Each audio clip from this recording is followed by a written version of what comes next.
അത് പ്ലാസിഡസ് എന്ന് പറഞ്ഞ അച്ഛൻ പറഞ്ഞ ഒരു സുന്ദരമായ സെന്റൻസാണ്. ആ സെന്റൻസിലെല്ലാം ഉണ്ട്. 16-ാം നൂറ്റാണ്ടിലുള്ള സഭയുടെ മുഴുവൻ ചരിത്രവും കാര്യങ്ങളെല്ലാം.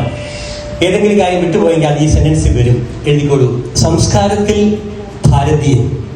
വർത്തമാന സഭയുടെ നേച്ചറിനെ കുറിച്ചാണ്. പ്ലാസിഡസ് എന്ന് പറഞ്ഞ ഏറ്റവും കൂടുതൽ സഭയെക്കുറിച്ച് പഠിച്ച ആളാണ്. പ്ലാസിഡസ് പഠിക്കാറെന്ന് കേട്ടുണ്ടോ? നമ്മുടെ സഭയെക്കുറിച്ച് ഏറ്റവും കൂടുതൽ പഠിക്കുകയും എഴുതുകയും ചെയ്തിട്ടുള്ള ഇറ്റാലിയൻ, ജർമ്മൻ, ഇംഗ്ലീഷ്, മലയാളം ഭാഷകളിൽ ധാരാളം ബുക്കുകൾ ഏറ്റവും കൂടുതൽ എഴുതിയിട്ടുള്ള ആൾ അദ്ദേഹമായിരിക്കും. വേറെ ആരുമല്ല, അദ്ദേഹമായിരിക്കും. പ്ലാസിഡസ് CMI ആണ്. ഓക്കെ, അദ്ദേഹം പറഞ്ഞതാണ് സംസ്കാരത്തിൽ ഭാരതീയൻ അല്ലെങ്കിൽ ഹൈന്ദവൻ, ഹിന്ദു ഇൻ കൾച്ചർ എന്ന് പറയും ഇംഗ്ലീഷ്. ഹിന്ദു ഇൻ കൾച്ചർ, സംസ്കാരത്തിൽ ഭാരതീയൻ. വിശ്വാസത്തിൽ ക്രൈസ്തവൻ, Hindu in culture. Christian in religion എന്ന് പറയും. ക്രിസ്ത്യൻ ഇൻ റിലിജൻ, വിശ്വാസത്തിൽ ക്രൈസ്തവൻ. ഇനി നമ്മുടെ ലിറ്റർജി ആരാധനക്രമമൊക്കെ ഏതാ? ഓറിയന്റൽ ഇൻ വർഷിപ്പ് അഥവാ ആരാധനക്രമത്തിൽ പൗരസ്ത്യൻ. ഓറിയന്റൽ എന്ന് പറഞ്ഞാൽ പൗരസ്ത്യൻ, വർഷിപ്പ് ആരാധനക്രമം എന്നുള്ളതാണ്. ആരാധനക്രമത്തിൽ പൗരസ്ത്യൻ എന്ന് പറഞ്ഞാൽ പൗരസ്ത്യ സുറിയാനി സഭയുടെ അഥവാ പേർഷ്യൻ സഭയുടെ ആരാധനക്രമമാണ് നമ്മൾ എടുത്തിട്ടുള്ളത്. അപ്പോൾ ഇത് ഒന്ന് വ്യാഖ്യാനിച്ച 1 മിനിറ്റ് കൊണ്ട് വ്യാഖ്യാനിക്കുമ്പോൾ 1 മിനിറ്റ് കൊണ്ട് നമുക്ക് ഹിന്ദു ഇൻ കൾച്ചർ എന്ന് പറഞ്ഞാൽ നമ്മുടെ സംസ്കാരം ഏറിയ പങ്കും മാർത്തോമ നസ്രാണികൾ ഈ ഭാരതത്തിൽ തന്നെ എടുത്തു. ഒരു സംസ്കാരത്തെ നശിപ്പിക്കുന്നില്ല. താലി, ഇങ്ങനെയൊക്കെ താലിയുണ്ടോ? ഈ താലി യൂറോപ്പിലൊരു ക്രിസ്ത്യൻ ആളുടെ കഴുത്തിലുണ്ടാവില്ല, ഇന്ത്യയിലേ ഉള്ളൂ താലി. അതൊരു ആലിലെ എന്നതിനേക്കാൾ അത് ഹാർട്ടിൻ്റെ ഷേപ്പാണ്. ഹാർട്ട്, ചില ആലിലെ എന്ന് പറയും, ഹാർട്ടിൻ്റെ ഷേപ്പാണ്. പിന്നെ അതിൽ എന്തിടും? അത് ക്രിസ്ത്യാനിറ്റിയുടെ ആക്കുന്ന എങ്ങനെയാണ്?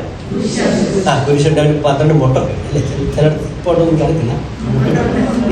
അപ്പം ഇത് ഹിന്ദുവിൻ്റെ കൾച്ചറിൽ താലി.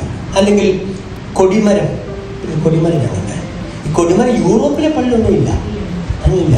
കൊടിമരം അത് ഇന്ത്യൻ സംസ്കാരത്തിൽ.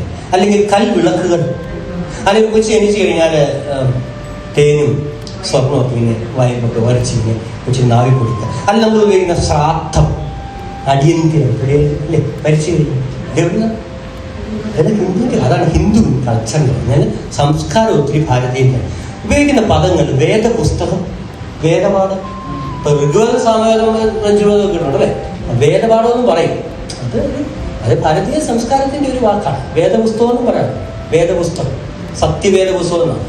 അങ്ങനെ ഒരു പുസ്തകം ഒരു ബന്ധുക്കോസുകാരും കൊണ്ട് VD സതീശൻ പറഞ്ഞതാണ്.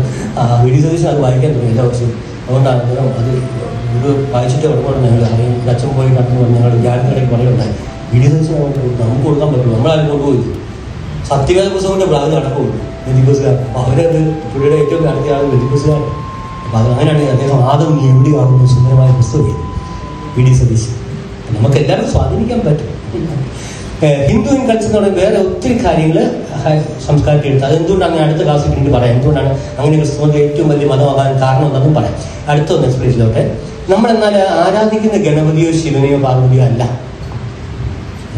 വിശ്വാസത്തിൽ ക്രൈസ്റ്റിനെയാണ്. അതുകൊണ്ടാണ് നസ്രായൻ ഈശോയാവുന്നത് അനുഗമിക്കുന്നത്. വിശ്വാസത്തിൽ ഗണപതി ശിവനെയൊന്നും അല്ല. പിന്നെ നമ്മുടെ കുർബാനയെ ആരാധന ഇടുന്ന നമ്മൾ പറഞ്ഞില്ലേ പേർഷ്യൻ സഭയുടെ ബന്ധം ആ പൗരസ്ത്യ സഭയുടെയാണ്. അവരുടെ ഓറിയന്റൽ വർഷിപ്പ്. അപ്പോൾ എനിക്ക് തന്ന സമയം തീരുന്നു. ഡിജിറ്റൽ യുഗത്തിലെ സുവിശേഷ പ്രഘോഷണത്തിനും വചന പഠനത്തിനുമായി വചനവയൽ ഒരുക്കുന്ന ആപ്പ് ബിബ്ലിയ. www.biblia.in എന്ന സൈറ്റിലും പ്ലേ സ്റ്റോറിലും ബിബ്ലിയ ആപ്പ് ലഭിക്കുന്നതാണ്.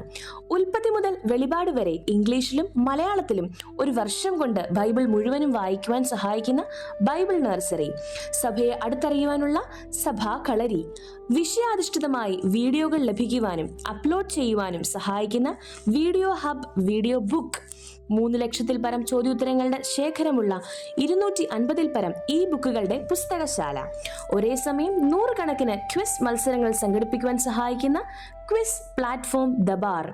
ഈ നവമാധ്യമ അപ്പസ്തോലേറ്റിൽ പങ്കുചേരാൻ ഇന്ന് തന്നെ ഗൂഗിൾ പ്ലേ സ്റ്റോറിൽ നിന്നും ബിബ്ലിയ ആപ്പ് ഡൗൺലോഡ് ചെയ്യുക.